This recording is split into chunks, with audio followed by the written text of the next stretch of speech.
Yu-Gi-Oh! Is a game with over 100 cards, and 99% of those cards are bad. However, these bad cards still make it into players' Edison format decks every single day. Join me as I dive deep into the abyss of bad card design and put these unloved pieces of cardboard to the ultimate test. 3 duels against random strangers on the internet. At the end of each episode, we'll reveal each card's place on the cursed tech tier list, ranking them from almost competitive to downright unplayable trash. Will we stumble upon a broken combo, invent a new deck, or will we just go insane trying to win a duel using Frog the Jam? You will just have to wait and find out. This is Cursed Tech.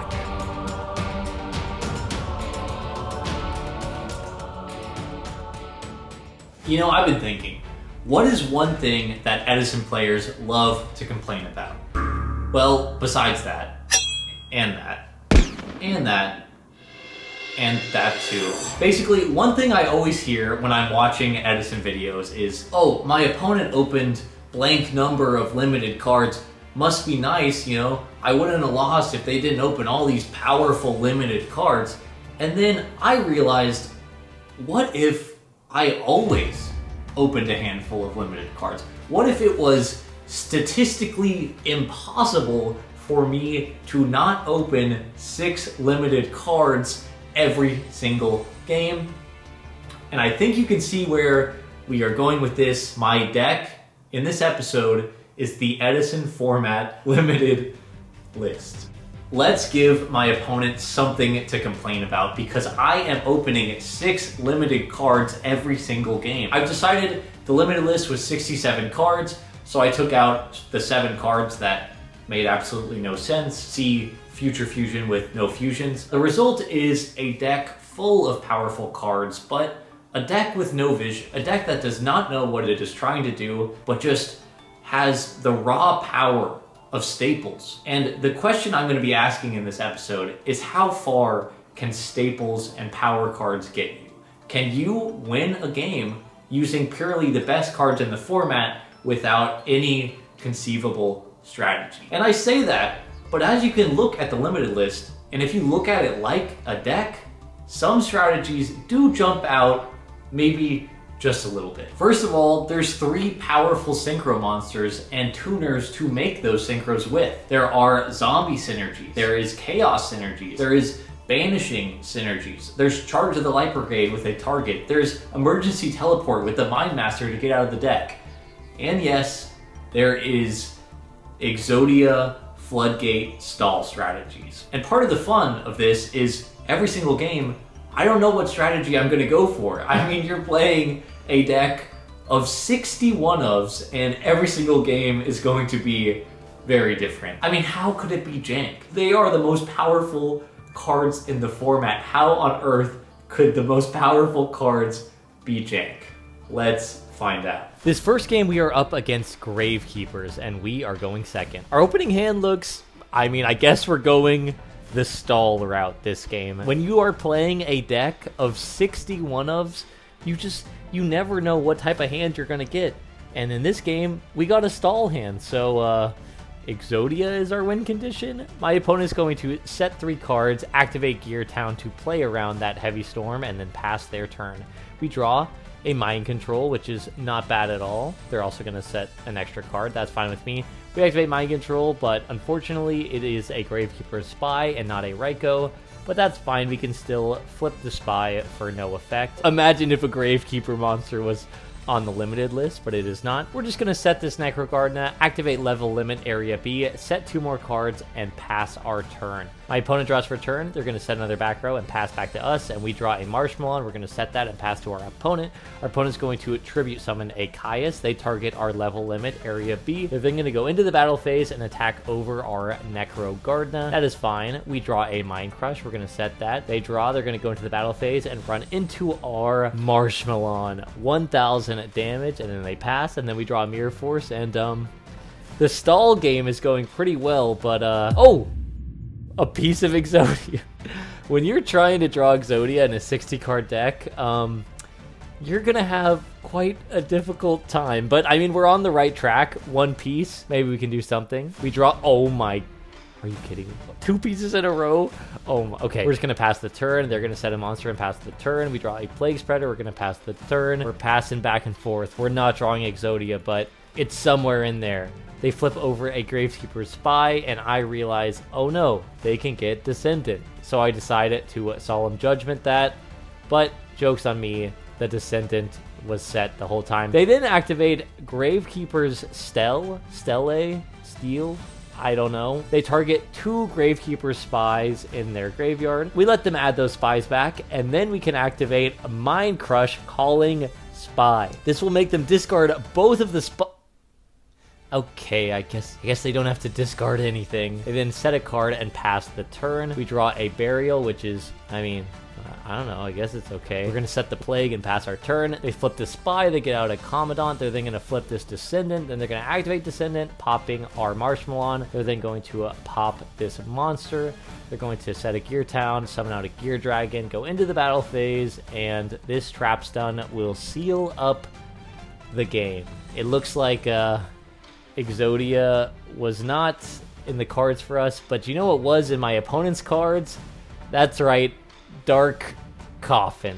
You gotta respect a fellow jank duelist. And after about 2 hours of carnage on the dueling book ladder, I decided to shave down the limited list. Go from the 60 card chaotic amalgamation to a more slimmed down 40 cards. And I mean, I'm not playing the limited list, but I'm still playing 40 limited cards. Every card is a one of, and I thought maybe this could be good. It kind of reminds me of this deck that did pretty well in RBET. It had Gravekeeper's Spy and Caius, and just, it looked like a good stuff pile.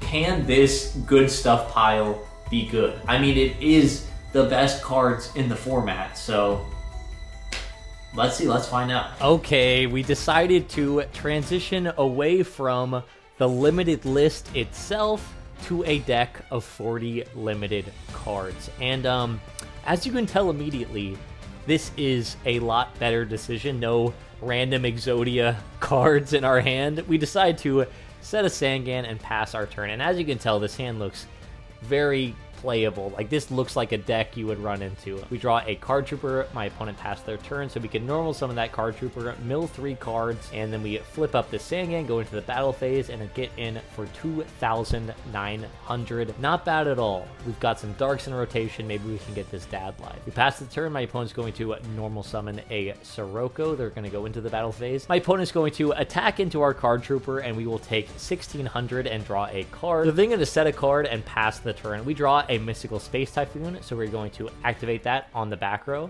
We're then going to activate a Brain Control to steal their Sirocco, go into the battle phase, and get in for 3,000 damage. We figure that we can maybe get them low enough where we can just steal the game with Dad whenever it comes to it. We then set this Night Assailant and then pass. They're then going to go into the battle phase, attack over our Sangan for 1,000 damage.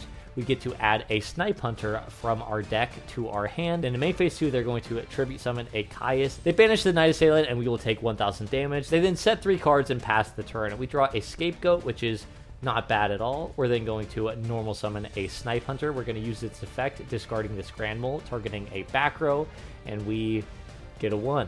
We roll a 1.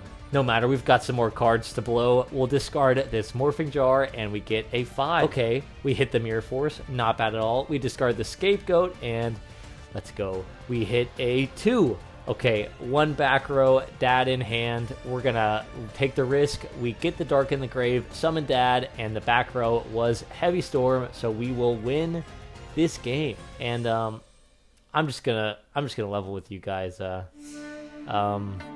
You know, I don't need to show you any of this. You know, the deck is bad. I think this guy left the duel. I think I won only like 1 game with this deck. Oh no, I won 2 games. Yeah, I'm pretty sure this entire game I won using Gores, which can happen.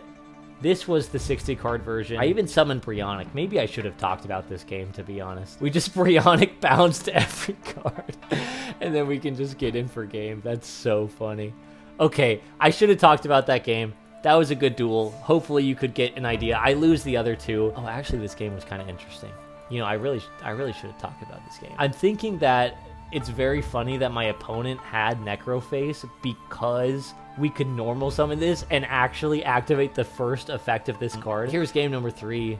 I mean, the hands look good. That's the weird thing about this deck, is when you are drawing good hands, it can feel like the deck would be better than it is, but then you just don't have much to do. Come on! I opened 6 limited cards every single game, and I still lost basically every single game. I mean, I got stomped on by some of the worst decks in the format, playing horrible, horrible cards simply because they had a plan. I love that the format, while still defined by some power cards, you need to have a game plan and heart and creativity in order to win.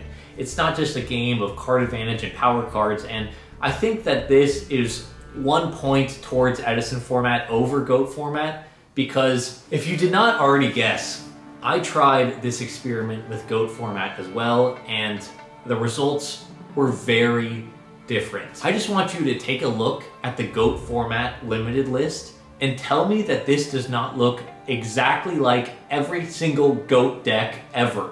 I mean, besides Exodia, this is just a constructed GOAT deck. And I went into DB and I won like easily a few games with this. It doesn't feel like you're playing the limited list. It just feels like you're playing GOAT format. And when I was playing the limited list in Edison, it felt like I was playing a pile of garbage. I love that the power cards won't get you there on your own. You need to put your deck building head together or steal it from online, but you just need to have a game plan. You need to try to pull off some combo, try to pull off some advantage engine, and yeah, as an Edison duelist, this episode has cemented my love even further, and I apologize to all the GOAT duelists that I insulted, but I can't do Graceful Charity Pottery. I'm sorry, I can't do it. Thank you guys for watching, and yeah, I'll see you guys next time.